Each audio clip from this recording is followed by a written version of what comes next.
भीमसेन के द्वारा मारे गए 105 कीचक के भाई और कीचक और सहस्त्रों वीर सैनिक, पूरा श्मशान भूमि पट गई वीरों से।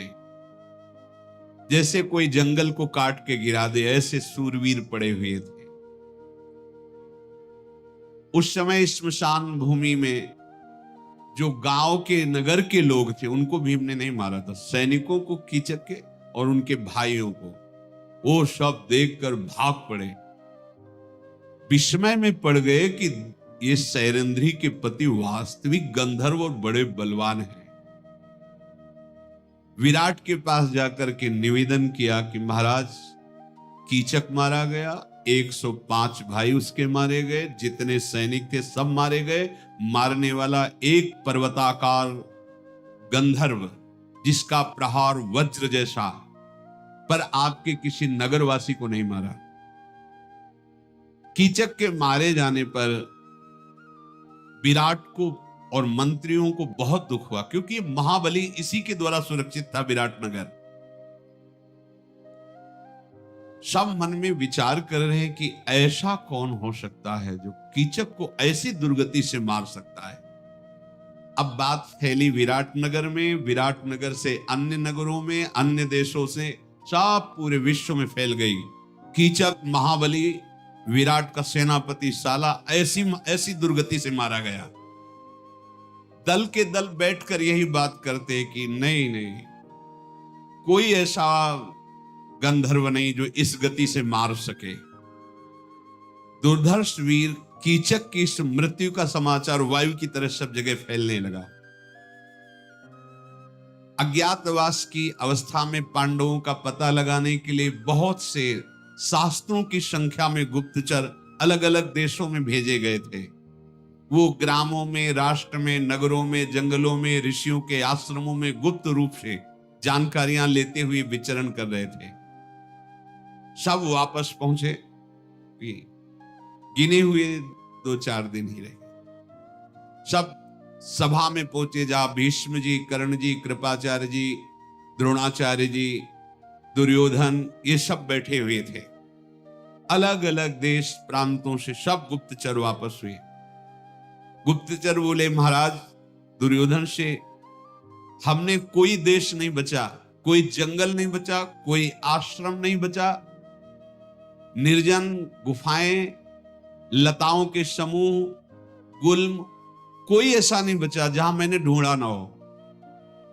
ऊंचे ऊंचे पर्वतों के शिखर, देश, जन समूह के स्थान, शून्य स्थान, तराई के गांव, बाजार, नगर, कहीं भी पांडवों का पता नहीं लगा। आपका कल्याण है, क्योंकि आप पांडवों से ही तो भयभीत थे। मुझे ऐसा लगता है कि वो मृत्यु के गाल में समा गए।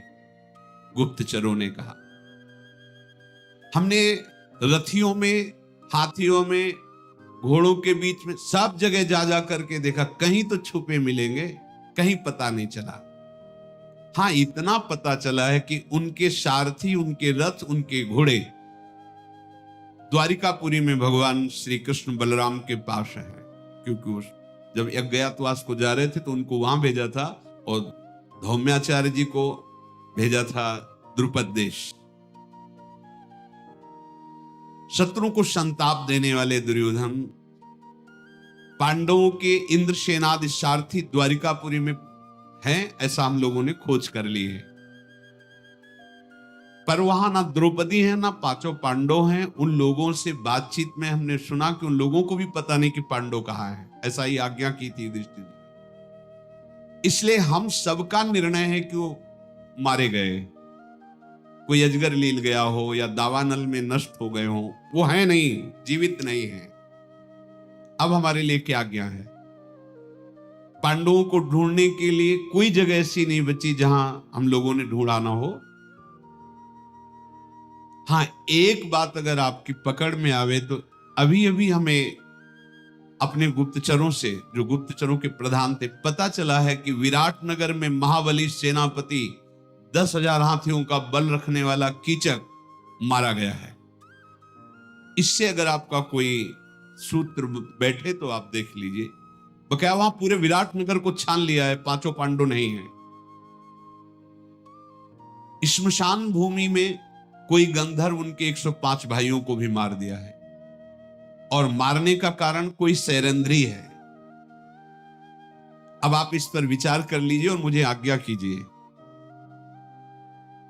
राजा दुर्योधन दूत की बात पर विचार करके सोचते रहे और सभासदों से कहा, कार्यों के अंतिम परिणाम को ठीक ठीक समझ लेना अत्यंत कठिन है, इसलिए आप लोग पहले अपने अपने विचार प्रकट कीजिए। जो आपने अभी सुना कीचकवत, और ये भी सुना कि सर्वत्र ढूंढ लिए गए, नहीं मिले।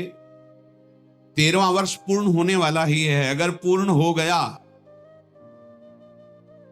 तो सत्य प्रतिज्ञ पांडव निश्चित हमारा नाश कर देंगे। सत्यव्रती पांडव मद की धारा बहाने वाले गजराज के समान, भारी विषधर के समान वो हम पर टूट पड़ेंगे। इसलिए अभी समय है, 1-2 दिन 3 दिन जल्दी से ढूंढ लिया जाए तो 12 वर्ष का वनवास और 1 वर्ष का अज्ञातवास, अगर पहचाना नहीं गए तो भारी विपत्ति हम सब पे पड़ने वाली है। कर्ण ने कहा कि अब इन गुप्तचरों को छोड़ो, अब हम गुप्तचर तैयार करते हैं। ये और जन समुदाय में तो जाए, पर ये सन्यासी, महात्मा, सिद्ध, इनके आश्रमों में भी जाए, सबसे विनय पूर्वक पूछे, सेवा भावना करके कि आप ध्यान के द्वारा देखो पांडव कहां हैं। ऐसा पाप भावना में अनुरक्त रहने वाले दुशासन ने कहा कि जैसा कर्ण कह रहे हैं, इन्हीं के विश्वास पात्र गुप्तचरों द्वारा पता लगाया जाए, जल्दी से पांडवों की खोज की जाए। घूम घूम करके गुप्तचर शीघ्रगामी घोड़े के द्वारा जा पता लगाए, कहीं ना कहीं तो पांडव होंगे ही। और अगर कहीं ऐसा जैसा समाज में बताया गया कि अजगर लील गया या दावानल में, तो फिर मुझे कोई चिंता की बात नहीं, क्योंकि मेरा राज्य फिर निष्कंटक है। द्रोणाचार्य जी ने कहा, मूर्खता की बात मत करो। जो धर्मशील है, जितेंद्रिय है, कृतज्ञ है, धर्मात्मा है, ऐसे युधिष्ठिर को कोई अजगर ली ले जाए, दावानल जला दे, ऐसे शब्द भी उच्चारण मत करो। मैं अपने अनुभव की बात कहता हूं, इस समय काल की भी सामर्थ्य नहीं कि पांडवों को नष्ट कर दें। पांडव है, सुरक्षित है जहां भी हैं। खूब सोच विचार कर लो, विलंब किया तो सब मारे जाओगे। धैर्य पूर्वक विचार करो, उनकी पता लगाओ। शुद्ध चित्त, गुणवान, सत्यवान, नीतिवान, पवित्र, तेज के पुंज, धर्म का साक्षात स्वरूप युधिष्ठिर को कोई मार सके, अभी ऐसा समय नहीं आया है। इसलिए मेरी बात जल्दी सोचो, ब्राह्मणों को, गुप्तचरों को, सिद्धों को जल्दी भेजो और पता लगाओ। अगर समय पूरा हो गया तो फिर एक ही उपाय है, युद्ध, दूसरा उपाय नहीं। भरतवंशियों में श्रेष्ठ पितामह भीष्म जी ने कहा, वेद शास्त्रों के ज्ञाता, तत्वज्ञानी, धर्मों का रहस्य जानने वाले आचार्य द्रोण जो बोल रहे हैं, परम सत्य बोल रहे हैं। पांडवों का बाल भी बांका नहीं कर सकता, ना अजगर ना दावानल। क्यों? क्योंकि भगवान श्री कृष्ण का वो दासत्व स्वीकार किए। ये महाभागवत भीष्म जी ने कहा कि उनका कोई बाल बांका, धर्म रता नित्यम केशवानुगता सदा, वो सदैव धर्म में रहते हैं और केशव भगवान श्री कृष्ण के अनुगत है, शरणागत है, उनको कोई मार सके ऐसा नहीं है। पांडव अपने धर्म और पराक्रम से सुरक्षित है, जल्दी खोज करो। 13वां वर्ष बीतने ही वाला है। तुम लोगों की जो धारणा बन रही है ना कि वो मारे गए, अजगर लील गया, ऐसा कुछ नहीं, पांडव सुरक्षित है। मैं पहचान बता रहा हूं, उस पहचान के अनुसार खोजो। जिस नगर में धर्मराज युधिष्ठिर विराजमान हैं, वहां सब धर्म का आचरण करने वाले दानशील, उदार, विनयी, लज्जाशील होंगे। जहां महाराज युधिष्ठिर विराजमान करते हैं, वहां प्रसन्नता छाई रहेगी, सत्यपरायणता, हृष्ट पुष्ट, कार्यकुशल होंगे। जहां महाराज युधिष्ठिर विराजमान है, वहां दूसरों का दोष देखने वाला कोई नहीं रहेगा, ईर्ष्यालु नहीं होगा। वो स्वयं धर्म में तत्पर, इसलिए उनके आसपास सब धर्मात्मा होंगे। जिस जनपद में गौ सेवा अधिक हो रही हो, जहां की गौएं हष्ट पुष्ट हो, निश्चित वहां ढूंढो युधिष्ठिर विराजमान होंगे। बाहरी लक्षणों से पहचाने जा सकते हैं। जो मैं कह रहा हूं तत्काल, नहीं तो समय व्यतीत हो रहा है। शरद्वान के पुत्र कृपाचार्य जी ने कहा कि वयोवृद्ध भीष्म की जो वार्ता है वो परम सत्य है। मेरा भी अनुभव कि पांडव मारे नहीं जा सकते, वो जीवित है। जिसे सम्राट बनने की इच्छा हो उसे शत्रु की अवहेलना नहीं करनी चाहिए। दुर्योधन, पांडवों को साधारण मत समझो। भेष बदलकर जैसे हो, बहुत कम समय रह गया, तत्काल उनकी जो अवधि समाप्त होने वाली, उनको ढूंढ लिया जाए। अज्ञातवास का समय पूर्ण ही हो गया ऐसा समझो। और पूर्ण हो गया तो कुंती के महाबली अति पराक्रमी महात्मा पांडव सर्वनाश मचा देंगे, कोई रोक नहीं सकता। इस प्रकार सबने अपनी अपनी सलाह रखी। दुर्योधन बहुत बुद्धिमान था, विवेकवान नहीं, बुद्धिमान। जैसे कल बताया था, बुद्धि तो बहुत है, विवेक नहीं है। वो शांत बैठा रहा, सबकी बात सुन करके उसने कहा ध्यान देकर मेरी बात सुनो। पूरे मृत्यु लोक में, पूरे राक्षसों में, दैत्यों में 4 महाबली हैं। पूरी मृत्यु लोक में और दैत्यों में, जो इंद्र के समान बल धारण करते हैं। बल में उनकी समानता करने वाला पृथ्वी में कोई नहीं है, न दैत्य लोक में कोई है। बराबर बलशाली 4 हैं। भगवान शेषावतार बलदेव जी, और पराक्रमी मदराज शल्य, और महान पराक्रमी भीमसेन, और चौथा ये कीचक। ये 4 महाबली हैं। बलराम जी अगर मारते कीचक को तो ये बात फैल जाती, क्योंकि द्वारिका से वो चढ़ाई करते। बलराम जी ने मारा नहीं। शल्य आते तो उनकी सेना विराटनगर पर आक्रमण करती, शल्य आए नहीं। चौथा कीचक मारा गया है तो बचे भीमसेन। भीम ने ही मारा, मेरा पक्का निर्णय है। ये सभी बलशाली एक दूसरे को जीतने का बल रखते हैं, इसलिए मेरा पूरा का पूरा विश्वास है कि भीमसेन ने ही मारा है जो विराटनगर में कीचक मारे गए। पक्का निर्णय मुझे। पर जब तक पहचान साबित नहीं की जाएगी तब तक बात नहीं होगी। और वो सैरंध्री इतनी सुंदरी बताई गई, वो और कोई नहीं, द्रौपदी है। पक्का विश्वास है मेरा, कोई विचार करने की जरूरत नहीं है। द्रौपदी के निमित्त कीचक की बुद्धि बिगड़ी होगी और भीमसेन ने गंधर्व का नाम रख करके उसको मार दिया है। कीचक मारा गया, भीमसेन ने मारा, पक्का। इसलिए बिना विचार के विराटनगर पर आक्रमण कर देना चाहिए। भीमसेन ऐसा पराक्रमी वीर है कि वहां रह रहा है और आक्रमण सह नहीं पाएगा। वो युद्ध में निकल आएगा, हम पहचान लेंगे। फिर 12 वर्ष का वनवास, 1 वर्ष का अज्ञातवास। पितामह भीष्म जी, द्रोणाचार्य, कृपाचार्य, कर्ण, सब एक साथ उसकी प्रशंसा की। बिल्कुल ठीक तुमने, ये सब एक पक्ष हो गया। भोजन का बहुत बड़ा प्रभाव होता है। जैसा खाओ अन्न वैसा बने मन। जरूर जरूर दुर्योधन की प्रशंसा करने लगे। बहुत सुंदर विचार किया, पक्का ऐसा ही है। क्या करना चाहिए? अब हमें विराटनगर की तरफ तुरंत सेना सजा करके आक्रमण करना चाहिए। पहले गोधन, उनका गौओं का अपहरण करना चाहिए। पांडव जहां रहते हैं वहां कोई आक्रमण हो वो शांत नहीं बैठ सकते, क्योंकि वीर पुरुष हैं, वो कोई कायर नहीं है। जहां वो हमारे सामने आएंगे हम पहचान लेंगे। जहां पहचान लिए तो हमारा संकट दूर हो जाएगा। त्रिगर्त देश के राजा महाबली सुशर्मा भी वहां बैठे हुए थे, जिनको बहुत बार कीचक ने पीट पीट के भगाया था। कीचक मारा गया अब उनकी जलन विराट पर थी, तो उन्होंने कहा कि मुझे आदेश करो, एक तरफ से हम अपनी सेना सहित आक्रमण और दूसरी तरफ से आप घेर लो विराट नगर को। कर्ण ने दुर्योधन से कहा, बहुत सुंदर बात, दोनों तरफ की चढ़ाई में जरूर पांडव निकल पड़ेंगे और हम उन्हें पहचान लेंगे। बलपूर्वक कीचक ने बहुत से राजाओं को सताया है।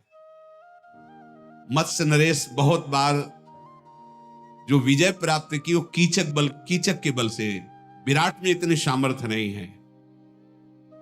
चलो तत्काल सेना को सजाने का आदेश करो, ठीक अवसर है। विराट के यहां रत्न धन सब हम ले लेंगे, बंदी बना लेंगे विराट को और सब आपस में बांट लेंगे, गोधन रत्न आदि सब। इसलिए सेना को सुसज्जित किया जाए, कई टुकड़ियों में बांट दिया जाए। पितामह भीष्म, आचार्य द्रोण, शरद्वान पुत्र कृपाचार्य, ये सब ने स्वीकृति दे दी, हां ऐसा ही किया जाए। जिधर आक्रमण का निश्चय किया गया, कौरव के सैनिक उधर तैयार होकर चलने लगे। सुशर्मा ने त्रिगर्त के साथ अर्थात अपने देश के सैनिकों के साथ जो दिशा निश्चित की गई उधर चल पड़े। भयानक सेना कौरवों की, अरे जिसमें भीष्म जी, द्रोणाचार्य जी, कृपाचार्य जी, अश्वत्थामा, कर्ण आदि, और सुशर्मा भी बहुत बलवान, सब विराट नगर की तरफ चल पड़े। सप्तमी के तिथि को अग्निकोण के तरफ से सुशर्मा ने चढ़ाई की और अष्टमी को निश्चित किया गया था कौरव दूसरी तरफ से आक्रमण करके जो उनकी गौशालाएं थी पहले गोधन का अपहरण करेंगे। 13वां वर्ष भली भांति पूर्ण हो चुका जब ये नगर में चढ़ाई के लिए पहुंच गए। अब इसमें समय लगा, पूरे अज्ञात वर्ष का समय पूर्ण हो गया है। व्यतीतः समयः सम्यक वसताम वै पुरोत्तमे, पूरा समय हो गया। ये युद्ध प्रारंभ होने के पहले ही समय, 1 वर्ष का अज्ञातवास सम्यक पूरा हो गया। सुशर्मा ने वेग से आक्रमण किया और लाखों गौवें विराट की अपने अधिकार में कर ली। बड़ा कोलाहल मच गया, धूल उड़ रही थी। जितने भी गोपगण बलवान रक्षा में थे, कहां उस राजा की सेना और कहां गोपगण, पर गोपगणों ने रक्षा का प्रयास किया, पर उन सैनिकों के भाले, मूसल, फरसे, भिंदीपाल, इन सब अस्त्रों के प्रहार से वो छिन्न भिन्न हो रहे थे। ग्वाले भयभीत होकर के भागे और महाराज विराट की सभा में जाकर के कहा कि सावधान हो जाइए, आपकी गौओं का अपहरण त्रिगर्त देश के नरेश सुशर्मा ने आक्रमण करके अपने अधीन कर लिया और बहुत से ग्वालों, जो सेवा करने वाले ग्वाले, उनको मार दिया गया है। आप जल्दी अपने गौ रक्षा कीजिए। हमारा तिरस्कार करके उन्होंने हमारे भाइयों को मार दिया, गोप जनों को, और गौओं को हाँक कर लिए जा रहे हैं। आप छुड़ाने की चेष्टा कीजिए, नहीं आपका यश और आपकी गौएं ये दोनों आपके हाथ से चली जाएंगी। राजा तो एकदम घबरा गए। तत्काल, ये पहले से पता हो तो तैयारी होती, रथ, हाथी, घोड़े, पैदल सबको तत्काल आदेश किया सैनिक तैयार हो जाएं। वो स्वर्णमय रथ पर स्वयं विराट विराजमान हुए और अपने जो परिकर के भाई बंधु थे उनको तैयार किया। जब रथ जोत रहे थे तो कंक ने कहा, युधिष्ठिर जी ने, कि हमें ऐसा लगता है कि आपके यहां जो घोड़ों की रक्षा करता है और जो गौओं की रक्षा करता है और जो रसोइया है, ये महावीर हैं, इनके लक्षणों से पहचान में आता है। और महाराज, मैं 4 प्रकार के धनुर्वेद की प्रकांड जो पद्धतियां हैं उनका मैं ज्ञाता हूं, केवल पासे ही चलाना नहीं जानता हूं। आप अनुमति दीजिए कि मैं आपका रसोइया और आपके जो घोड़ों की सेवा में और जो गौ की सेवा में, अर्थात नकुल सहदेव, ये चारों आपके साथ हो जाएं तो आपकी सुरक्षा अच्छी हो जाएगी। मत्स्यराज ने कहा कि पासे चलाना और रसोई बनाना, गौ सेवा करना, शुभ सेवा अलग है, लेकिन युद्ध में तो महाराज आप चिंता मत करें। मैंने देखा है, क्योंकि मैं महाराज युधिष्ठिर के पास आत्मवत रहा हूं ना, तो ये लोग भी सेवा में ही थे वहां, क्योंकि सबने अपना परिचय दिया था। मैं युधिष्ठिर की गौ सेवा करता हूं, मैं अश्व सेवा करता हूं, मैं युधिष्ठिर का रसोईया हूं। तो कहा मुझे परिचय है। ये ऐसे बलशाली कि जहां ये खड़े होंगे वहां पराजय हो ही नहीं सकती। राजा ने कहा यदि तुम्हारी ऐसी परीक्षा की हुई बात है, तब तो जैसे रथ कवच हमने धारण किए वैसे आप लोग धारण कीजिए। अनायास महान पराक्रमी पांडवों ने नकुल, सहदेव, भीम और युधिष्ठिर ये तैयार हो गए। रथों पर बैठकर बड़ी प्रसन्नता से नगर से बाहर निकले। दिन ढलते ढलते घेर लिया जाकर सुशर्मा को, जो गौओं का अपहरण किए। महाबली भीमसेन की गदा के आगे कोई टिक थोड़ी रहा था, और युधिष्ठिर का भाला प्रसिद्ध था, कई कई सैनिकों को एक प्रहार में नष्ट कर देना। युद्ध महाराज विराट भी कोई साधारण नहीं, पर उस कोटि के बलवान नहीं जिस कोटि के पांडव बलवान हैं। युधिष्ठिर ने व्यूह रचना तत्काल की, अपने भाइयों की, नकुल, सहदेव, भीम, युधिष्ठिर चारों ऐसे ढंग से, और घेर लिया। और महाराज विराट रथ के द्वारा अपने सैनिकों के घेरे से रण कौशल दिखाते हुए त्रिगर्त के 500 रथी, 800 घुड़सवार, 5 महारथी मारकर गिरा दिए और सुशर्मा पर धावा किया। विराट ने सुशर्मा पर प्रहार किया। सुशर्मा रणोन्मत्त होकर के विराट को बाणों से बींधने लगा। महाराज युधिष्ठिर ने देखा कि विराट तो घिर रहे। सुशर्मा ने विराट की सेना को मथ करके विराट के घोड़ों को मार दिया, सारथी को मार दिया, और दौड़ करके विराट को बंदी बना लिया। भयभीत हो गए विराट। सुशर्मा ने जब विराट को बंदी बनाया, महाराज युधिष्ठिर की तरफ दृष्टि करके विराट कह रहे थे, कंक तुम कह रहे थे कि बहुत बलशाली ये लोग हैं, छुड़ाओ मुझे, मुक्त करो। देखो हमारे यहां सुख पूर्वक रहो, तुम हमारी जान की रक्षा करो, बड़ा सत्कार किया है तुम्हारा, अब उसका बदला चुकाओ। युधिष्ठिर ने कहा शांत रहिए, आप धैर्य धारण कीजिए।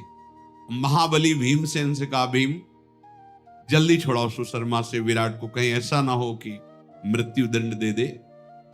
भीमसेन जैसे भयंकर तूफान चलता है, ऐसा वेग धारण करके दौड़े। सुशर्मा से कहा खड़ा रहे, खड़ा रहे। गदा से रास्ता बनाते हुए शीघ्र पहुंचे। 1,00,000 सैनिकों को एक क्षण में मार दिया।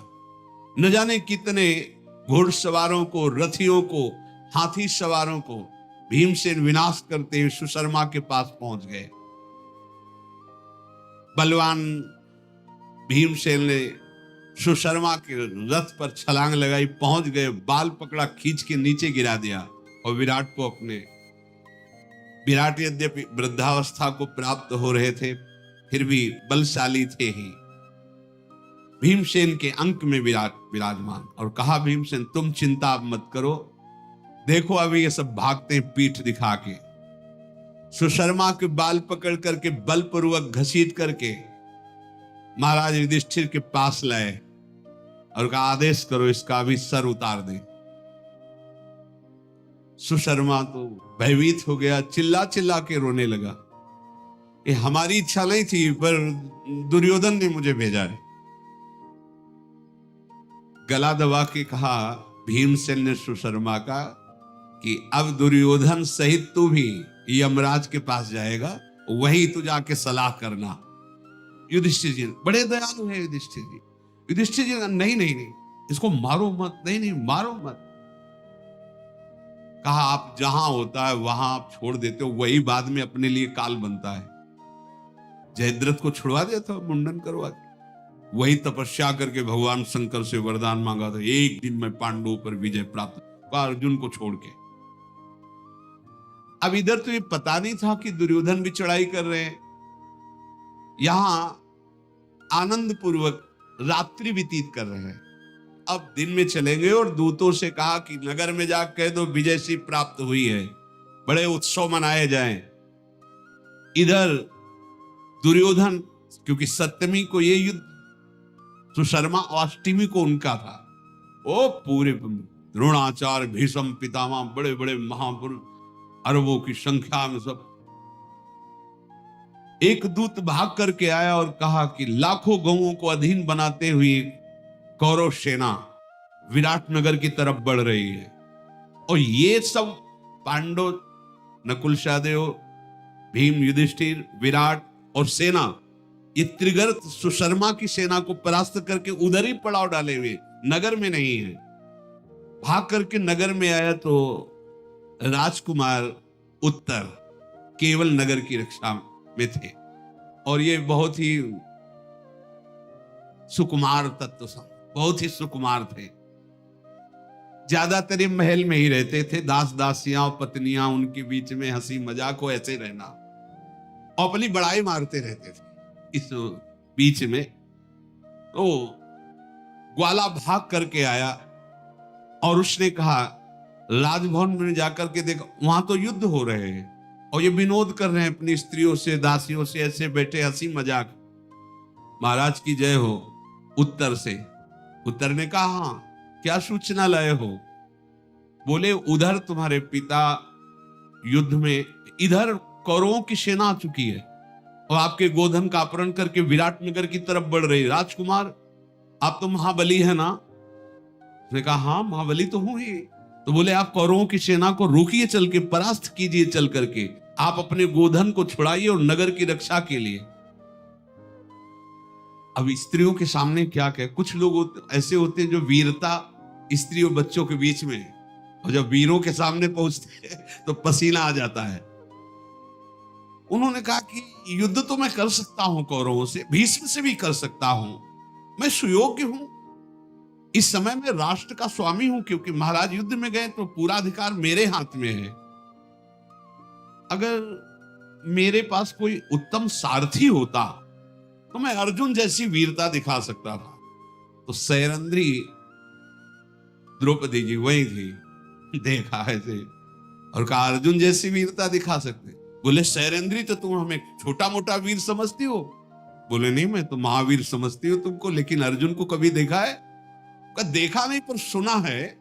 मैं अर्जुन जैसी वीरता दिखा सकता हूं अगर सारथी मिल जाए। उत्तर ने स्त्रियों के बीच में अपनी बड़ाई, मैं ऐसा बोली, बड़ी उत्साहजनक प्रशंसाजनक बातें की। उस ग्वाले ने कहा, महाराज यहां बैठ के प्रशंसा करने का समय नहीं, सेना आगे बढ़ती चली आ रही, आप कुछ कीजिए। उन्होंने कहा, कोई सारथी होता तो चल देते, अब सारथी कोई नहीं है, हमारे योग्य सारथी चाहिए। युद्ध के लिए तो मैं पूर्ण समर्थ हूं, पर सारथी चाहिए।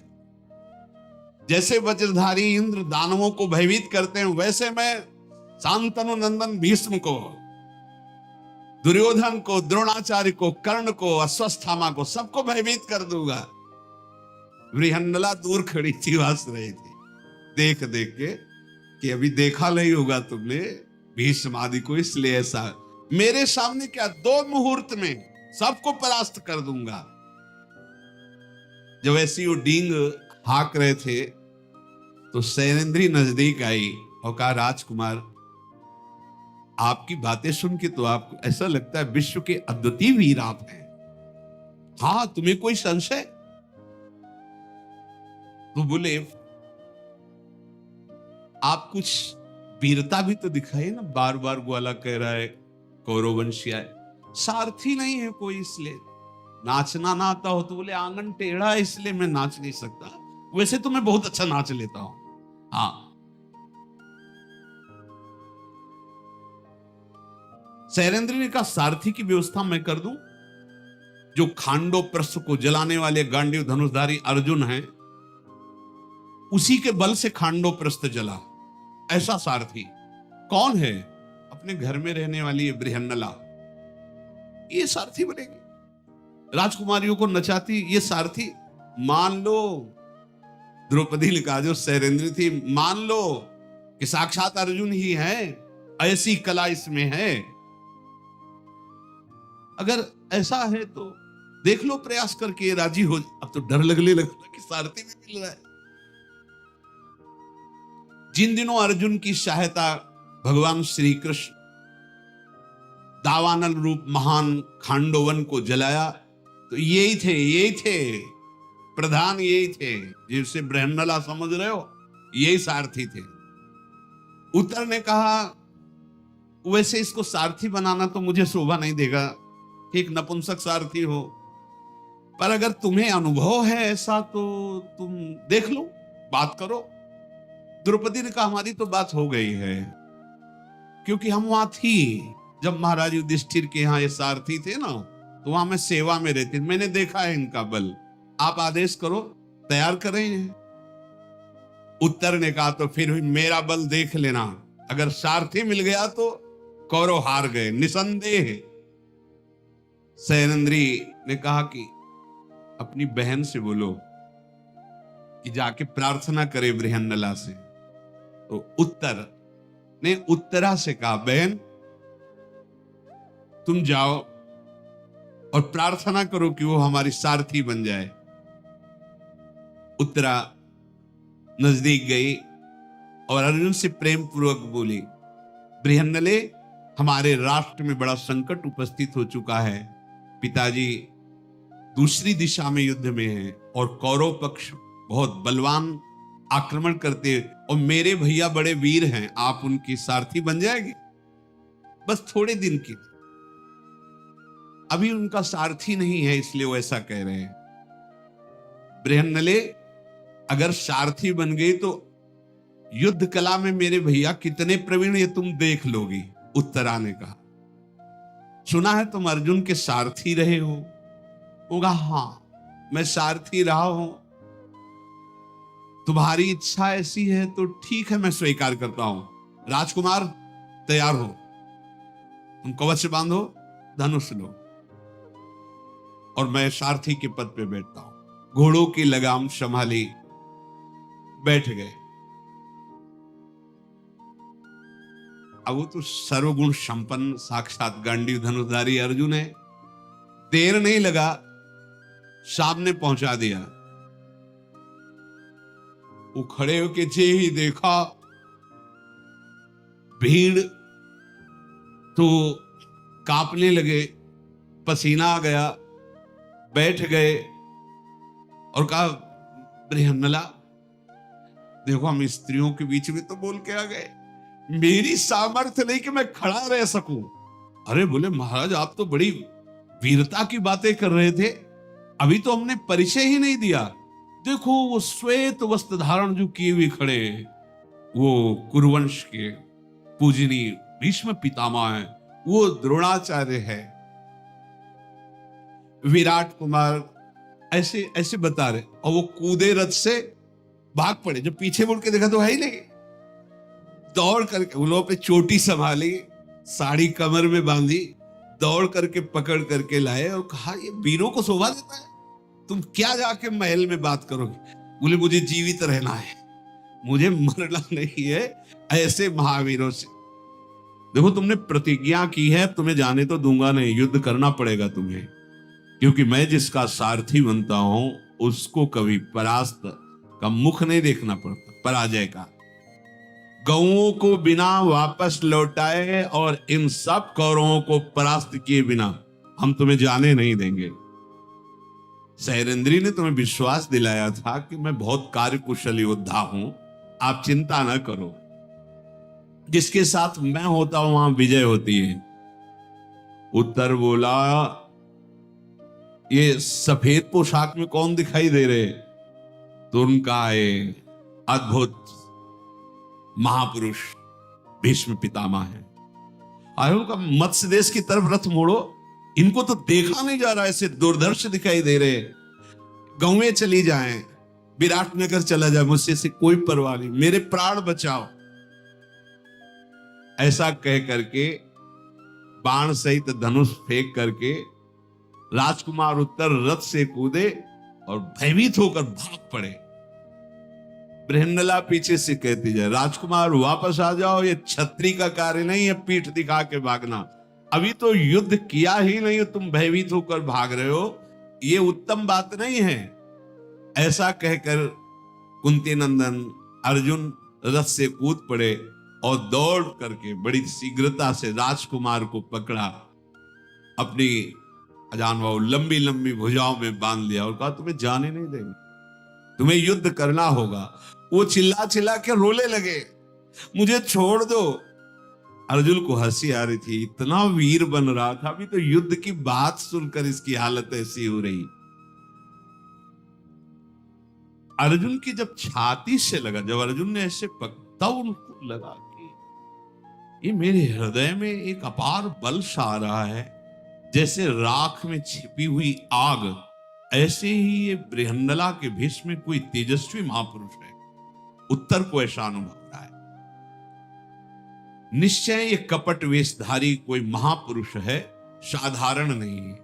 मालूम होता है कि ये किसी कार्य के निमित्त से ऐसा वेश धारण किए हुए है।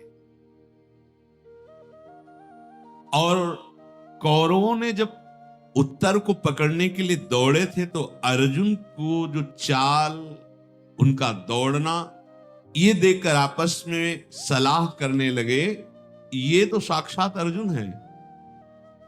निश्चय निश्चय ये जो राजकुमार उत्तम को अपनी बाहों में भरे हुए, ये गांडीव धनुषधारी अर्जुन है।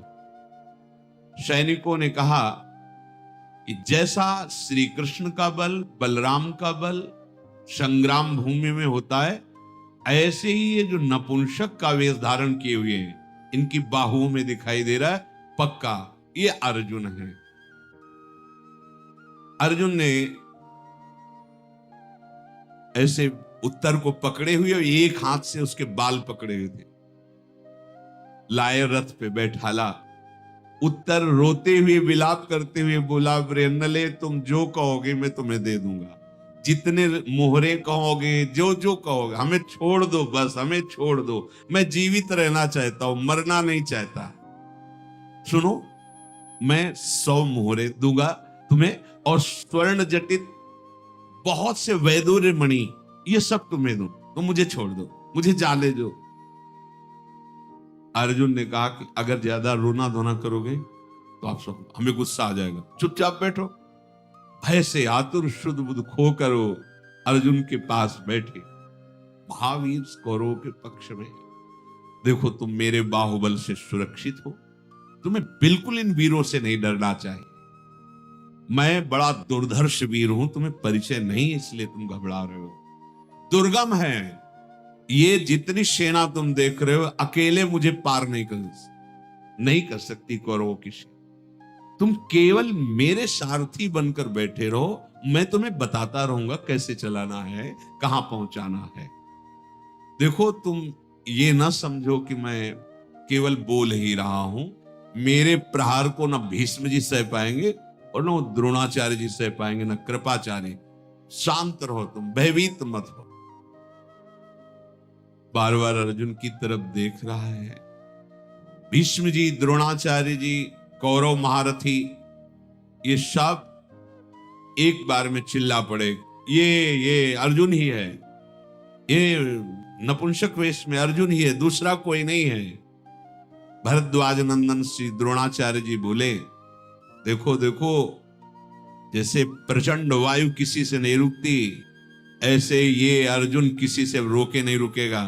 ये नपुंसक वेश में समस्त शस्त्रधारियों में श्रेष्ठ मान नरुदर मेरा प्रिय शिष्य अर्जुन, यह मैं पहचान गया, इसके नेत्रों से, इसकी चाल से।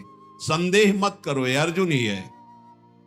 ये वो शत्रुओं को संताप देने वाला महापराक्रमी सब्यसाची मेरा शिष्य है, जिसके सामने खड़े होने पर कोई देवता, कोई लोकपाल, कोई असुर युद्ध में पीछे नहीं लौटा सकता। इसलिए सावधान हो जाओ सब। कर्ण ने कहा, आचार्य आप तो अपने शिष्य के गुणों का ही वर्णन करते रहते हैं, कभी हमारी तरफ भी देख लिया करे। ये अर्जुन कुछ नहीं है, ये दुर्योधन केवल आदेश करें, हमारी 16वीं कला के बराबर भी नहीं है। दुर्योधन ने कहा, वाह मित्र, तुम ही एक ऐसे जो मेरा हृदय शीतल कर देते हो। अंगराज, अब तो कोई चिंता की बात नहीं, क्योंकि अर्जुन को पहचान लिया गया है। अब इन्हें 12 वर्ष का वनवास और 1 वर्ष का अज्ञातवास पुनः भोगना पड़ेगा। इधर अर्जुन ने कहा, रथ घोड़े लगाम संभाल और वो समी वृक्ष उसके समीप ले चल। विराट कुमार उत्तर वहां पहुंचे। उतर रथ से, चढ़ जाए समी वृक्ष पर, और मेरा धनुष इसमें रखा हुआ है, भीम की गदा, महाराज का भाला और भी अस्त्र शस्त्र सब रखे हुए हैं। तुम इस समय गांडीव धनुष उससे निकालो, जिसका भार कोई भी धनुष नहीं सह सकता। बड़े बड़े गजराजों की सेना को एक बार में विनाश करने की सामर्थ्य गांडीव धनुष रखता है। मेरी बाहुओं में जो बल है, ये तुम्हारे धनुष तिनके के समान है, ये सह नहीं पाएंगे मेरी बाहुओं को। मेरा धनुष निकालो गांडीव। उत्तर देख रहे, तुम्हारा गांडीव? अभी तो तुम कह रहे थे अर्जुन के सारथी, फिर गांडीव धनुष तो अर्जुन का है। बोले, इसमें युधिष्ठिर जी के, भीम के, नकुल के, सहदेव के भी अस्त्र शस्त्र रखे हुए, इसमें हमारा कवच भी रखा हुआ है। लाखों धनुष मिलकर के भी हमारे गांडीव धनुष की समानता नहीं कर सकते। चढ़ो इस पे। वो दूर से लाश दिखाई दे रही, हम राजकुमार, कोई लाश ढोने वाले थोड़ी कि हम चढ़ जाएं। हम नहीं चढ़ेंगे, हम अपवित्र हो जाएंगे। अर्जुन जी ने कहा, राजकुमार, ये लाश दूर टंगी है, वो जहां एक खोखा सा बना हुआ है उसके अंदर है धनुष, तुम जाओ, परम पवित्र है वो स्थान, डरो मत। मैं ऐसी कोई आज्ञा नहीं करूंगा जो तुम्हारे कुल के विपरीत हो। अर्जुन के ऐसा कहने पर विवश होकर उत्तर रथ से उतरकर समी वृक्ष पर गए और वहां पत्तों और तृणों में लिपटे हुए अस्त्र रखे हुए थे, नीचे उतारा। बहुमूल्य रत्नों से जटित उन सब अस्त्रों को देखा। अर्जुन जी ने एक धनुष को कहा, इसके पत्ते और तृण हटाइए। जे ही हटाया तो ऐसे प्रकाशित हुआ मानो आग साक्षात मूर्तिमान तेजो रूप होकर। तेषाम विमुच्य मानानाम धनुषा मर्क वर्चशाम विनिश्चेरु प्रभा दिव्या ग्रहाणा मुद इश्चिवे। बोले, ऐसा खोलने पर तेज प्रकट हुआ मानो समस्त ग्रह, सूर्य आदि तेज एक साथ प्रकाशित हो गए हो। गांडीव धनुष। उत्तर के नेत्र चकाचौंध हो गए। उन्होंने कहा, ये किसका धनुष है, इतना दिव्य, इतना चमकीला और इतना वजनदार? ये किस यशस्वी वीर का धनुष है, इसका नाम क्या है? बृहन्नले, जो मैं पूछ रहा हूं ठीक ठीक उत्तर दीजिए। अर्जुन ने कहा, राजकुमार अब सुनो, इस धनुष का नाम गांडीव है और ये जिसके हाथ में होता है उसका नाम अर्जुन, और काल से भी युद्ध करने की सामर्थ्य रखता है अर्जुन। ये मेरे पास ही सदैव रहता था। कुछ समय के लिए, अज्ञात समय व्यतीत करने के लिए मैंने इसमें रख दिया था। ये देवताओं पर भी विजय अकेला प्राप्त कर सकता है, ऐसा ये धनुष है।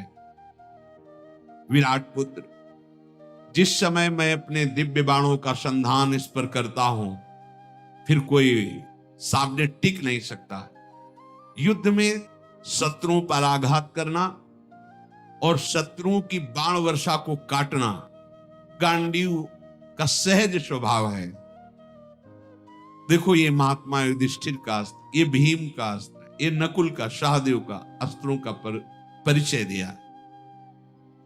अर्जुन ने कहा, राजकुमार, अब तुम समझ गए हो मैं गांडीव धनुषधारी अर्जुन हूं, और जानना चाहते हो तो महाराज की सभा में जो कंक बन के विराजमान हो हमारे बड़े भ्राता धर्मराज युधिष्ठिर हैं। तुम्हारे यहां जो रसोईया बल्लभ है वही महाबलशाली भीमसेन है, जो तुम्हारे पिता के यहां रसोई का काम कर रहे हैं। अश्वों की देखभाल करने वाले ग्रंथिक नाम से मेरे भ्राता नकुल हैं, और गौशाला के अध्यक्ष तंतिपाल नाम से मेरे भ्राता सहदेव हैं। हम पांचों पांडव, और सैरेंद्री जो तुम्हारे मां के यहां दासी रूप से रह रही, वो महान द्रौपदी है जिसके कारण कीचक मारे गए।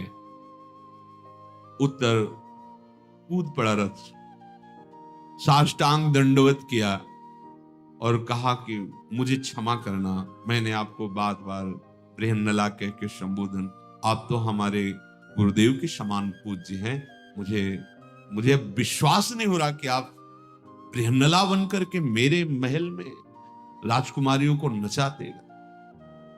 अहो भाग्य, सौभाग्य कि मुझे अर्जुन का सानिध्य मिला। मेरे अज्ञानवश जो आपको कुछ अनुचित व्यवहार लगा हो तो क्षमा कीजिए। मैं अब आपके चरणों का आश्रय पाकर बहुत ही निर्भय हो गया और मुझे कोई भय नहीं। पार्थ, मैं सदैव आपका दास। अब आप कृपा दृष्टि से देखिए और अब देखिए कि मैं कितने उत्साह से घोड़ों को हाँकता हूं। मेरा महान सौभाग्य प्रकट हुआ जो अर्जुन का सानिध्य मुझे मिला। वीरवर, आप आरूढ़ होइए और देखिए, आप जहां आज्ञा करेंगे वहीं मैं घोड़े को ले चलूंगा। अर्जुन ने कहा, तुम कोई भय मत करना, रण में केवल तुम्हें अब कौशल देखना है अर्जुन के हाथों का। ये जितने महावीर खड़े सब भाग पड़ेंगे, तुम निश्चिंत रहना, भयभीत मत होना।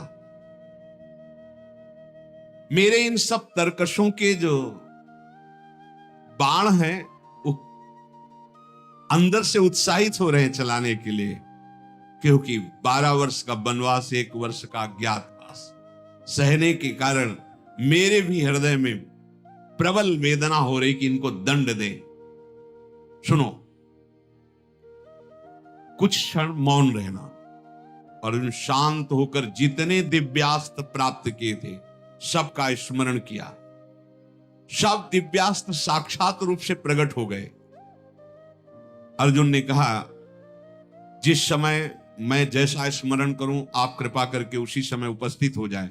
सब दिव्यास्त्रों ने कहा, मैं आपके मन में ही वास कर रहा हूं, आप बस स्मरण कीजिए, जिस समय जिसका स्मरण करेंगे हम सेवा में उपस्थित रहेंगे। ये सब देख करके उत्तर ने कहा, महाराज एक प्रश्न का उत्तर दे दीजिए, आप इतने महान होकर नपुंसक बनकर के क्यों रहे महल में?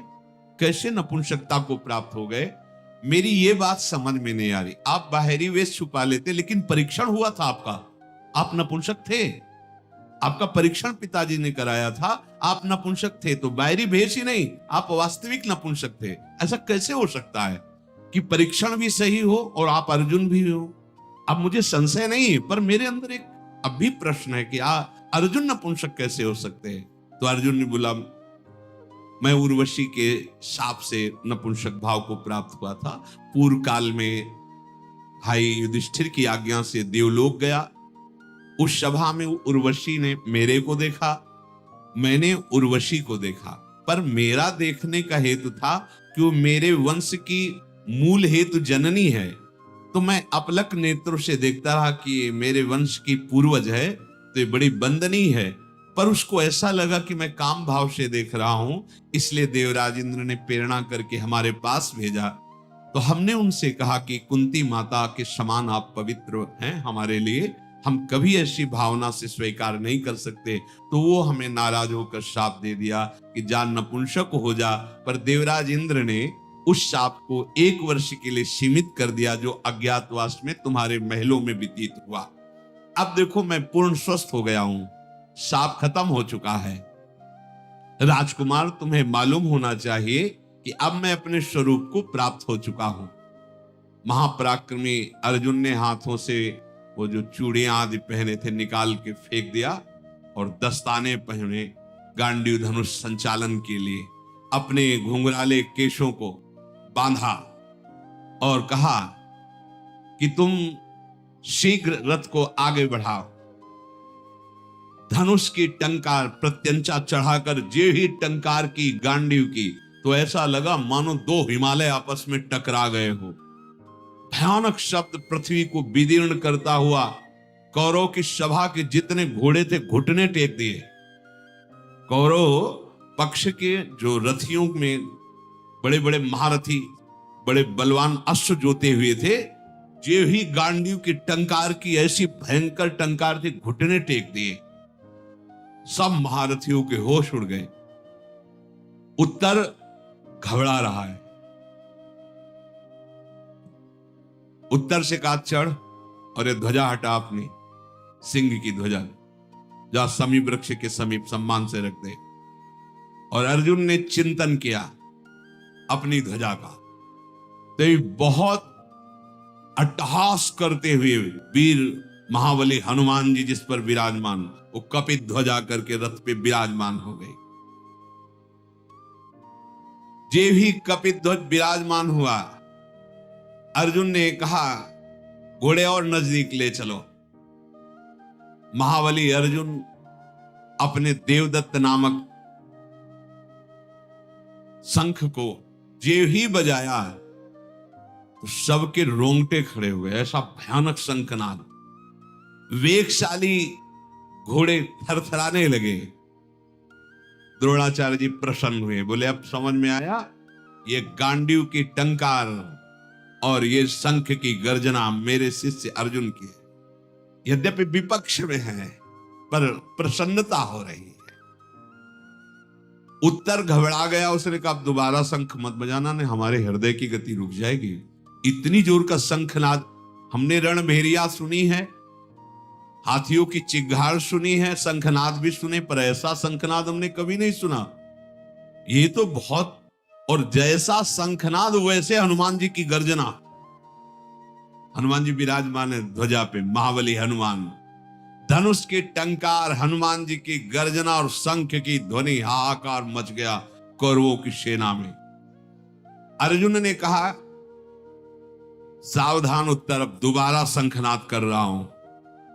अब दोबारा जे ही शंखनाद और धनुष की टंकार की, द्रोणाचार्य, भीष्म पितामह, कृपाचार्य, अश्वत्थामा, बड़े बड़े वीर सब सावधानी के स्वर में, सावधान मतलब दूसरी शंख ध्वनि का मतलब अब बाण प्रहार। हमारे शस्त्र छूट रहे हैं, घोड़े अप्रसन्न हो रहे हैं। द्रोणाचार्य जी कह रहे हैं सूचना हो रही है विनाश की, भाग जाओ, जिसे भागना नहीं अर्जुन छोड़ेगा नहीं।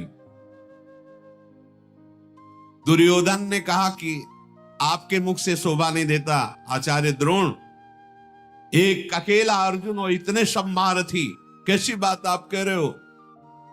कृपाचार्य, भीष्म पितामह, अश्वत्थामा, कर्ण और हमारे जैसे वीर जहां हैं, वो एक अर्जुन क्या कर लेगा। फिर पहली बात तो 13वां वर्ष अभी पूरा नहीं हुआ, आप लोग धर्म को जानने वाले हैं, अभी अज्ञातवास का समय पूरा नहीं हुआ। आप सब कहिए जान गए हैं कि अर्जुन है, वो स्वीकार करे, क्योंकि वो सत्य प्रतिज्ञा। अगर आप सब कहेंगे कि अज्ञातवास पूरा नहीं हुआ तो युद्ध नहीं करेंगे, 12 वर्ष का वनवास, 1 वर्ष का अज्ञातवास फिर स्वीकार कर लेंगे। हमने गणना की है, अज्ञातवास अभी पूरा नहीं हुआ। इसका प्रमाण स्वयं भीष्म जी दें, क्योंकि धर्म का परम ज्ञान भीष्म जी को है। सब भीष्म जी की तरफ देखने लगे। भीष्म जी ने कहा कलाह काष्ठाश्च युज्यन्ते मुहूर्ताश्च दिनानि च अर्धमासश्च मासाश्च नक्षत्राणि ग्रहस्तथा ऋतवश्चापि युज्यन्ते तथा संवत्सरापि एवं काल विभागेन कालचक्रम प्रवर्तते। सुनो समस्त रथी महारथियों, कला, काष्ठा, मुहूर्त, दिन, मास, पक्ष, नक्षत्र, ग्रह, ऋतु, संवत्सर, ये सब का ध्यान रखते हुए मैं कह रहा हूं, उस घड़ी से जिस घड़ी से ये वनवास के लिए निकले हुए थे, इन पक्ष मास आदि के समय के बढ़ने घटने से, ग्रह नक्षत्रों की गति के व्यतिक्रम से हर 5वें वर्ष में 2 महीने अधिक मास बढ़ जाते, 2.5 पौने 3 वर्ष में 1 अधिक मास। 13 वर्षों के पूर्ण होने के पश्चात भी पांडवों के 5 महीने 12 दिन अधिक व्यतीत हो चुके हैं चांद्र वर्ष के अनुसार। चांद्र वर्ष चंद्र गणना से 354 दिनों का एक वर्ष होता है चंद्र गणना से, और सौर वर्ष सूर्य गणना से 365 दिनों का एक वर्ष होता है। इस हिसाब से सूर्य संक्रांति के हिसाब से पांडवों के 13 वर्ष 6 दिन हुए हैं। 365 दिनों वाली गणना से 13 वर्ष 6 दिन हो चुके हैं। और चांद वर्ष की गणना के अनुसार से 13 वर्ष 5 महीने 12 दिन हो गए, निकल गया। अज्ञातवास पूरा हो गया, चाहे चांद्र वर्ष की गणना से हो या सौर वर्ष की, सूर्य वर्ष, तो दोनों में से ये आगे है। सूर्य की गणना से 6 दिन आगे है, 13 वर्ष 6 दिन, और चंद्र वर्ष की गणना से 13 वर्ष 5 महीना 12 दिन आगे है। इसलिए उनका अज्ञातवास पूरा हो चुका है। पांडवों ने जो प्रतिज्ञा की थी अक्षरशः पालन उन्होंने किया है। अर्जुन ऐसे नहीं है कि वो अपने सत्य धर्म को छोड़ दे। राजा युधिष्ठिर परम धर्मात्मा है, कुंती के पुत्र लोभी नहीं है, तपस्या और कठिन कर्म करने वाले हैं, वो कभी कोई लोभ से अनुचित कार्य नहीं कर सकते। पांडव पराक्रम में समर्थ हैं, धर्म से उनका समय पूरा हो गया है। महाराज भीष्म जी ने कहा, यदि कोई अर्जुन को असत्यवादी कहेगा तो मेरे द्वारा पराजित होगा। देखो, सत्य का इतना पक्ष होता है। एक एक मुहूर्त तक की मैं गिनती करके कहता हूं, सूर्य के अनुसार 13 वर्ष 6 दिन और 5 वर्ष 12 दिन, 13 वर्ष 5 महीने 12 दिन चंद्र गणना के अनुसार। अब इसका कोई विरोध करे, साबित करे आकर। अगर उनको असत्यवादी कहता तो मैं मृत्यु दंड दूंगा। अब तो सब शांत। तो फिर युद्ध की व्यवस्था करो, दुर्योधन ने कहा। बिना युद्ध के अब कोई बात बनने वाली नहीं। भीष्म जी ने कहा, संधि कर लो, मान जाओ मेरी बात, उसको अपने में मिला लो, आधा आधा हिस्सा कर लो।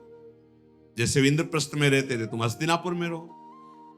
संधि की क्या बात, मैं कुछ भी बिना युद्ध के देने के लिए तैयार नहीं हूं। ये कुंती पुत्र मेरा क्या कर लेगा। भीष्म जी ने कहा, लिख लो, ये अकेला समरभूमि में संपूर्ण पृथ्वी को भस्म कर सकता है। इसके पास ऐसे दिव्यास्त्र जो अपने लोगों के पास भी नहीं है। कौरव संपूर्ण रणभूमि में जोर लगा दे तो भी कुछ भी नहीं कर सकते अकेले अर्जुन का। दुर्योधन ने कहा, मैं कुछ नहीं दे सकता, संधि कर नहीं सकता, अब आप शीघ्र वही उपाय बताओ जिससे युद्ध में विजय हो। भीष्म जी ने कहा, अगर युद्ध ही करना चाहते हो तो मेरी बात सुनो, तुम हमारे राजा हो, 1/4 हिस्सा सेना का लेके चलो हस्तिनापुर, यहां टिको मत। 1/4 सेना का हिस्सा अपनी सुरक्षा के लिए लो, निकल पड़ो हस्तिनापुर, क्योंकि अगर यहां सब बंदी बनाए जाएंगे, आप छूटे रहेंगे तो बात बन जाएगी। पहला प्रहार अर्जुन आप पे ही करेगा, इसलिए आप निकलिए। और 1/4 हिस्सा सेना जो गौएं अपहरण की गई वो हस्तिनापुर लेकर के चले। बकाया जो सेना बची आधी, वो हम सब मिलकर के देख लेंगे अर्जुन को। द्रोणाचार्य, कर्ण, अश्वत्थामा, कृपाचार्य, भीष्म जी, सबने ऐसी ही सहमति।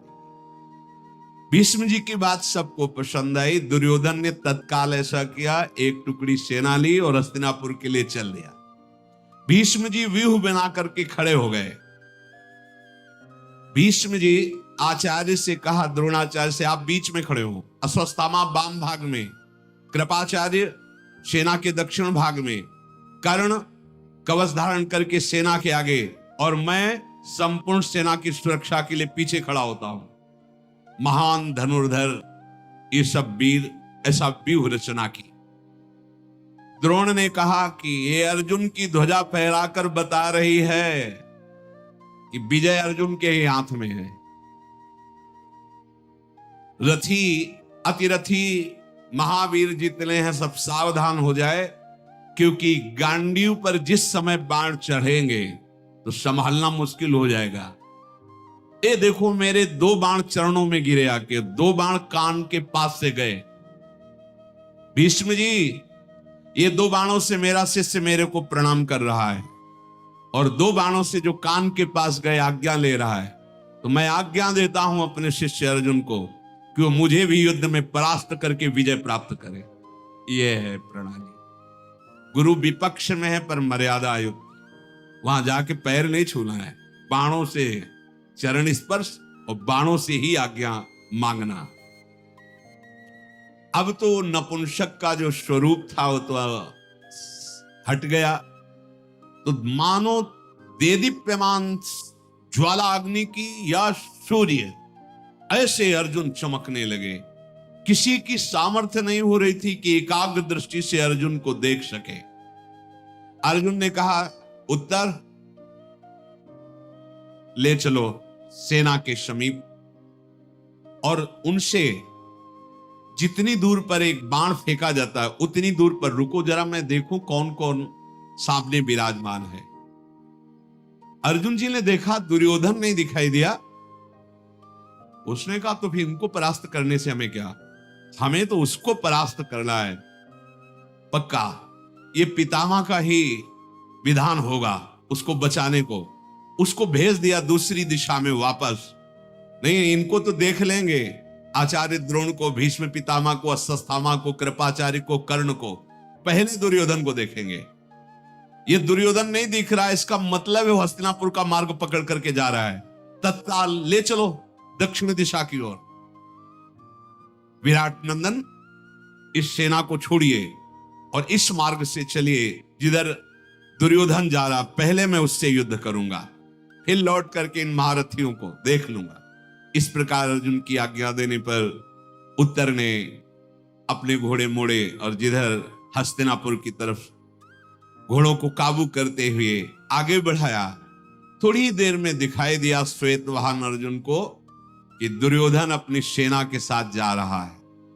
इधर कृपाचार्य जी ने कहा, सावधान, ये तो हम लोगों से लड़ा ही नहीं, हमारा तो सारा का सारा व्यू बेकार हो गया। वो तो जा रहा है दुर्योधन के पीछे और राजा की रक्षा करना हमारा कर्तव्य होता है। सब भागो। देवकी नंदन श्री कृष्ण के सिवा कोई इस समय अर्जुन के सामने नहीं टिक सकता, क्योंकि महान तेज से संपन्न ये अकेला युद्ध करके सबको परास्त कर देगा। अगर दुर्योधन की रक्षा नहीं की गई तो मारा जाएगा। गांव में प्रचुर धन जो हमने लूटा है वो तो छीन ही लेगा। अर्जुन उच्च स्वर में दुर्योधन के पास पहुंचे और कहा, सुन, ये कुंती पुत्र अर्जुन तुझे युद्ध के लिए ललकारता है। डरपोक, भागकर युद्ध भूमि से हस्तिनापुर की तरफ जा रहा, किसके बल से? और अर्जुन ने इतने बाण छोड़े जैसे आंधी चलती है, मार्ग अवरुद्ध करके सब सैनिकों को घायल कर दिया। युद्ध की मार, जो बाणों की मार खा करके कौरव सैनिक चिल्लाते हुए भागने लगे। मन ही मन सब मनाने लगे कि मैं भाग जाऊं जल्दी से और अर्जुन के बाणों की पीड़ा से बच जाऊं। पार्थ ने सबको घायल करके अपना शंख बजाया। अब तो दुर्योधन घबरा गया कि अकेले हम ऐसे कैसे लड़ सकते हैं। सैनिकों को तो परास्त कर दिया और महारथी तो पीछे छूट गए। धनुषधारियों में श्रेष्ठ अर्जुन बड़ी वेग से उन ग्वालों को मुक्त किया जो गौओं की सेवा में, और कहा, तुम्हें जो गौएं हैं ये विराट नगर को ले जाओ, अब कोई रोकने वाला नहीं है। अर्जुन ने धनुष के टंकार की और ललकारा दुर्योधन से, अब कहां तू पीठ दिखा के भाग रहा है हस्तिनापुर की तरफ? क्या इसी बल से तूने पांडवों का अपमान किया है? लौट। कर्ण आ गया, क्योंकि कर्ण ने देखा कि अर्जुन उधर जा रहा है। तो धनुर्विद्या में अर्जुन और कर्ण समान है, पर कर्ण ने अधर्म का पक्ष ले रखा है और अर्जुन ने दिव्यास्त्र प्राप्त किए हैं और तप पूर्वक धर्म का आश्रय लिया है। इसलिए कर्ण कमजोर हो जाता। बकाया कर्ण किसी भी, भगवान परशुराम जी से दिव्यास्त्र प्राप्त हुए, किसी भी उसमें कम नहीं अर्जुन से। दौड़ करके अर्जुन को रोका और कहा, कहां? दुर्योधन को पीछे देखना, पहले मेरे से युद्ध कर। मैं बहुत समय से जल रहा हूं तेरे से युद्ध करने के लिए, छुपा छुपा घूम रहा था, आज हमारे सामने आया है। अर्जुन को याद आ गया सभा में द्रौपदी को जो कड़वे वचन बोले थे जब दुशासन घसीट के ला रहा था। बाणों की वर्षा कर दी, देर न लगी, उसके सारथी को मार दिया, घोड़ों को मार दिया, ध्वजा काट दी। और कर्ण ने भी बाणों की वर्षा की, पर अर्जुन के दिव्यास्त्र संधान से वो भाग पड़ा है। एक क्षण भी नहीं टिक पाया, भाग पड़ा, छोड़ के सेना भाग पड़ा। जितने भी सैनिक थे मानो जैसे पानी की वर्षा हो रही, ऐसे बाणों की वर्षा करके सबको घायल कर दिया। गौएं छुड़ा ली और जो गोपगढ़ गौओं की रक्षा में थे उनको भी मुक्त किया दासत्व से और कहा, जाओ ये विराटनगर की ओर गौवें लेकर तुम जाओ। अर्जुन ऐसा कह करके सहसा आगे बढ़े तो विराट पुत्र तेजी से रथ को हाँक रहा था। धनंजय की बाणों की मार से जो दुर्योधन के आसपास सैनिक थे वो सब नष्ट होते चले जा रहे थे। जैसे प्रचंड आंधी वृक्षों को उखाड़ती चली जाती है, ऐसे रथ की सेना, हाथियों की सेना, घुड़सवार सेना, पैदल सेना, इनको नष्ट करते हुए अर्जुन आगे बढ़े। अर्जुन के हृदय में भारी उत्साह। उसी समय कर्ण का भाई लाल घोड़ों के रथ पर बैठकर सामने आया। संग्रामजीत उसका नाम था। उसने अर्जुन को बाणों से बीधना चाहा। एक ऐसा छुरधार नाम के बाण से संधान किया, उसका गला कट के गिर गया। जब ये फिर कर्ण ने सुना कि मेरे भाई की हत्या अर्जुन ने कर दी, फिर लौट पड़ा। अब वो अर्जुन से बड़े बल से युद्ध कर रहा है। कर्ण का साहस देखकर अर्जुन ने कहा, देख तेरे साहस और तेरी गति को, अभी तो भागा था, अभी मैं फिर रोकता हूं। गरुण चिन्ह वाले बाणों से संधान किया, घिर गया। कर्ण को कुछ दिखाई नहीं दे रहा, बाण ही बाण। क्षण भर में उसका फिर घोड़ा, रथ, सारथी सब नष्ट कर दिया। अर्जुन ने जब घोड़ा, सारथी, रथ नष्ट किया तो कर्ण फिर पीड़ित होकर भाग पड़ा। अर्जुन के सामने द्रोणाचार्य जी ने कह दिया था, इस समय उसके सामने कोई नहीं टिक सकता। अकेला अर्जुन पूरे त्रिभुवन पर भारी है, क्योंकि तप, धर्म और दिव्यास्त्र तीनों से परिपक्व है। पितामह भीष्म, द्रोणाचार्य, कृपाचार्य ये तब तक पहुंच चुके थे। हठ पूर्वक बाणों की वर्षा करके अर्जुन को रोकने लगे। शत्रु का मान मर्दन करने वाले धनंजय के गांडीव धनुष से छूटे हुए वज्र के समान सायक जितने भी जन आए हुए थे, सबके ध्वजा काट देना, घोड़ों को मार देना और सारथी को पीड़ित कर देना। अर्जुन के छोड़े हुए बाणों को कोई समझ ही नहीं पा रहा था, किधर से आए, कब आए, कैसे आए। कर्ण भाग चुका था, ये महारथी युद्ध में डटे हुए थे। अर्जुन सबको ऐसे रोके हुए थे जैसे समुद्र के भारी तरंगों को तटभूमि रोके हुए हो। तत्काल भीष्म जी ने व्यूह रचना संकेत से की तुरंत, क्योंकि बहुत बड़े महारथी अर्जुन जी हैं। श्वेत घोड़ों वाले रथ पर सवार हुए अर्जुन दिव्यास्त्रों का स्मरण किया। स्मरण करते ही दिव्यास्त्र उनके धनुष पर विराजमान हो गए। अर्जुन प्रजा का संहार करने लगे, मानो साक्षात काल दंड भगवान यम ने चला दिया हो। जिधर देखो उधर सब मृत्यु को प्राप्त होते जा रहे हैं। ऐसे ऐसे अग्निबाण जो पूरी सेना को भस्म कर रहे हैं, मानो आग की ज्वाला प्रकट हो। किसी की ताकत ही नहीं थी कि अर्जुन की तरफ देख सके। सब दिशाओं में दोनों हाथों से बाण संधान कर रहे हैं, दाएं बाएं घूम घूम कर अलात चक्र की भांति। किसी को लक्ष्य नहीं बन पा रहा अर्जुन के मारने का, इतनी शीघ्रता से अर्जुन बाण संधान कर रहे हैं। अचिंत मन बुद्धि वाले शूरवीर अर्जुन ने रणभूमि में ऐसा पुरुषार्थ दिव्यास्त्रों का दिखाया, द्रोणाचार्य जी को 73 बाणों से बेंध दिया। द्रोणाचार्य है अद्वितीय वीर। द्रोणाचार्य जी शस्त्र और शास्त्र दोनों के परम ज्ञाता है। दो साहस इनके सामने कोई दिखा सके ऐसा है ही नहीं।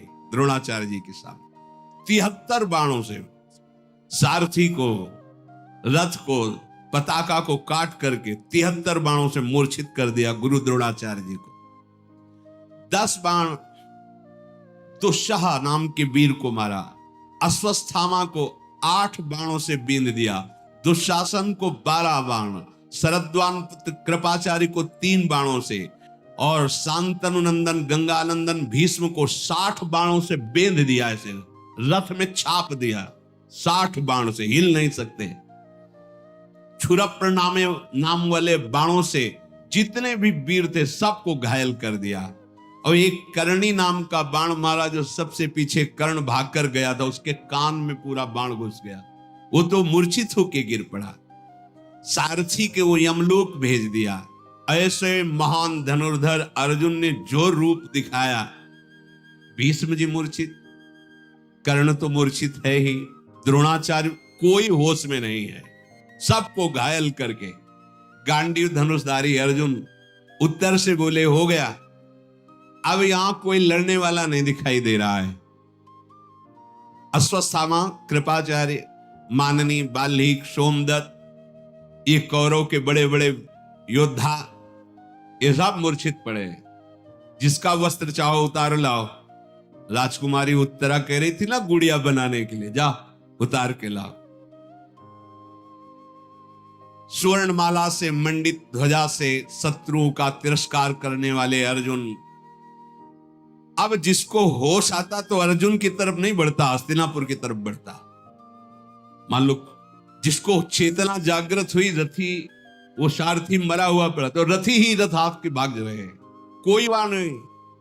जब तक मूर्छित रहे वस्त्र जिन जिन के बकाया सब अर्जुन सिंहवत खड़े रहे। उस समय अर्जुन की तरफ लौटने वाला कोई वीर नहीं था। भीष्म जी भी मूर्छित ऐसे रथ में बाणों से बिंधे हुए, सब हस्तिनापुर की तरफ वापस। उत्तर से कहा राजकुमार हो गया, तुम्हारी गौएं विराटनगर पहुंच गई, तुम्हारे शत्रु पीठ दिखा के, अब तुम आनंद पूर्वक नगर की ओर चलो। अर्जुन उस समय युद्ध में समस्त कौरव महावीरों को परास्त करके गोधन लौटा कर आ रहे। कौरव दल के जो कुछ सैनिक वहां छुपे हुए थे वो भाग करके आए, अर्जुन के सामने अस्त्र रख करके घुटने के बल होकर के कहा मुझे मारना नहीं, मैं आपकी शरण में हूं, आप धर्म का रहस्य जानने वाले हैं।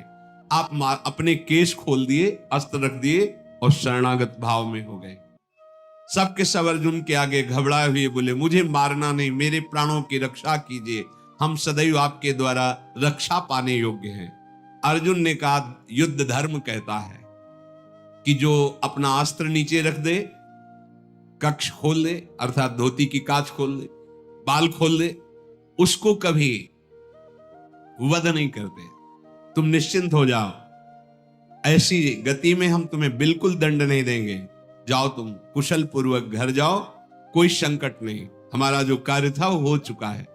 सैनिकों ने अभययुक्त वाणी सुन करके कहा तुम्हारी आयु बढ़े, तुम्हारी कीर्ति बढ़े और तुम ही हमारे राजा बनो।